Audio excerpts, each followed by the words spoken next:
This is KGW News at Sunrise. Coming up this morning, a person shot on a Portland MAX train overnight.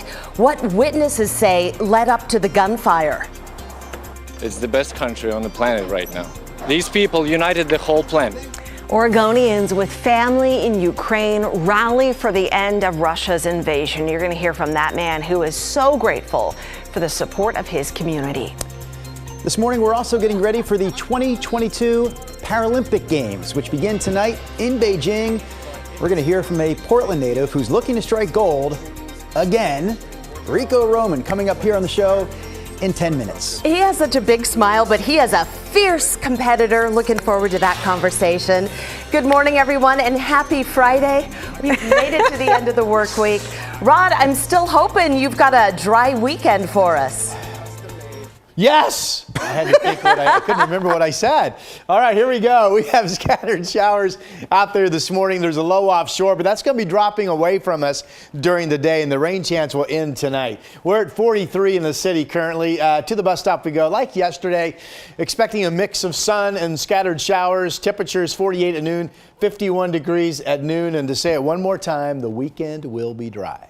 All right, Rod, thank you. We begin on the coast this morning, and this is something different. Highway 101 has been shut down since 7 o'clock last night. That's over 9 hours in Tillamook County over reports of a man with explosives. This is near Little Nestucca River Road. It's between Pacific City and Nescoin. The Tillamook County Sheriff's Office telling us police were chasing a suspect who is now stopped on the highway and may have an explosive device in the car. The sheriff there is asking people to steer clear of the area, saying it's an ongoing dangerous situation. We have called the Tillamook County Sheriff's Office and Oregon State Police. No one's saying anything at this point. We're going to keep monitoring the situation and let you know when we learn more. Also in southeast Portland, one person was shot on board a MAX train last night. TriMet confirming to us the person was shot on the Green Line train. That's near Southeast Main Street, which is near Mall 205. A witness told us this all started over a fight about a dog on the train. A person reportedly punched a dog in the face, then pulled out a knife. That's when the witness said the dog's owner pulled out a gun and shot the person.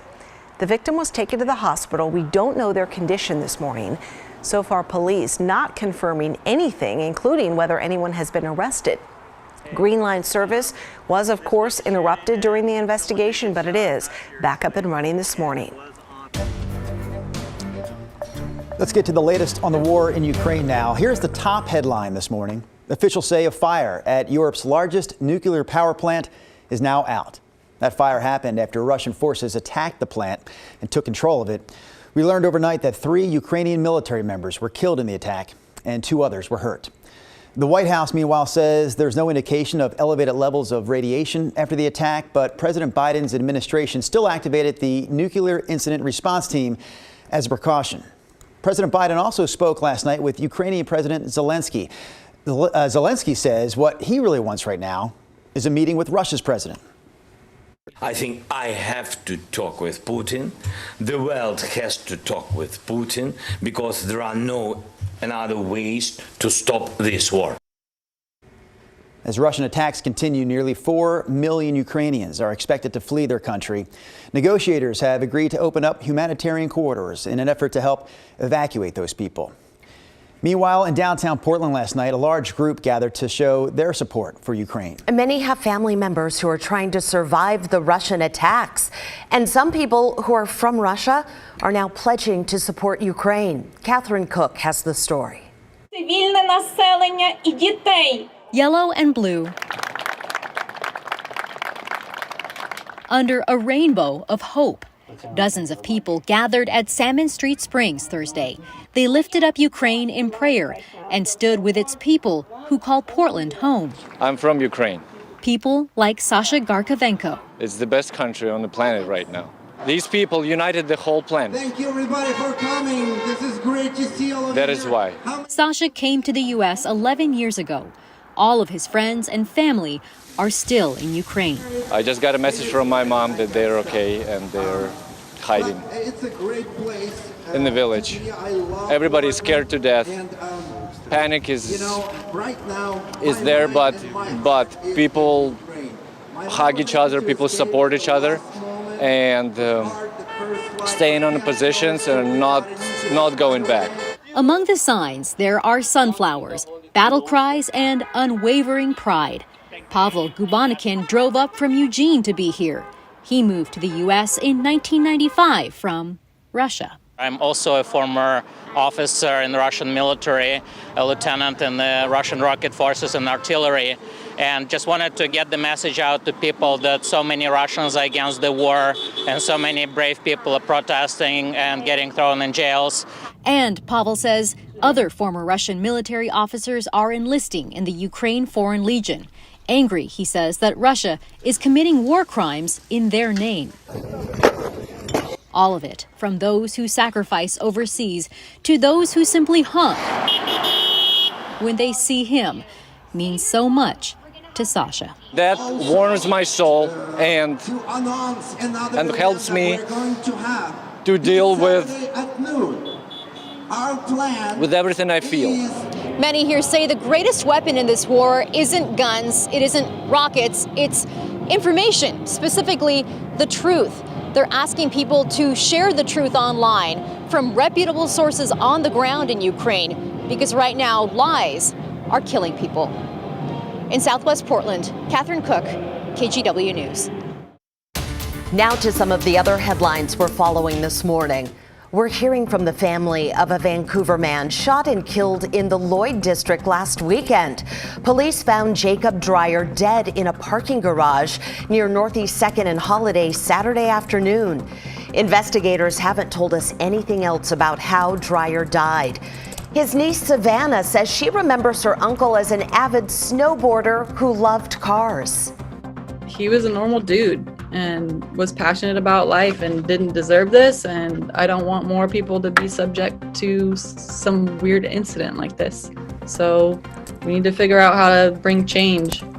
There have been more than 250 shootings in Portland this year, 22 of them deadly.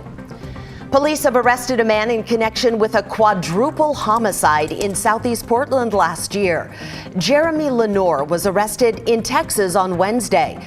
The shooting happened last June in the Creston-Kenilworth neighborhood.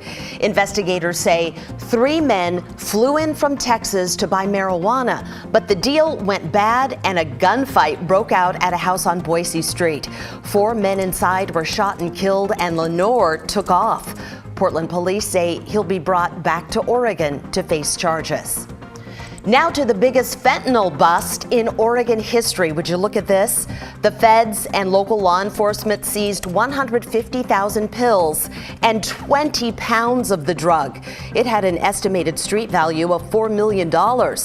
Investigators also arrested 4 men accused of trafficking and distributing fentanyl in the Portland area. And those are some of your Friday morning headlines. Precision Cast Parts has agreed to pay big in a class action lawsuit that says it polluted neighborhoods in Southeast Portland. It affects roughly 6,000 homes in the Brentwood-Darlington neighborhood. Each stand to get $3,500 once a judge gives final approval this spring. Once approved, it'll be the largest environmental class action settlement in Oregon history. Meanwhile, Portland Public Schools introduced a new climate crisis response policy. So this new policy will not only affect what kids are learning in school, it's also going to impact the construction of new school buildings and the type of equipment that's used in schools. The school board adopted the new policy Tuesday night, and it includes things like phasing out fuel-driven equipment in all buildings by the year 2050. We're talking about things like lawnmowers and leaf blowers, and also adding electric heating that would be constructed with more sustainable materials. We spoke to a student at Grant High School who said she can't wait to see these changes. I am excited to see PPS take this step towards climate justice. I am also skeptical of their ability to follow through on the promises and the commitments that they're making with this policy. The policy also calls for the district to establish more systems for recycling and reducing food waste. The district will also offer free TriMet passes to high school students as incentives for them to not use their cars. They're also going to have them They'll also have incentives for staff to walk or bike to work. And they're also going to develop new curriculums to help students understand and respond to the impacts of climate change.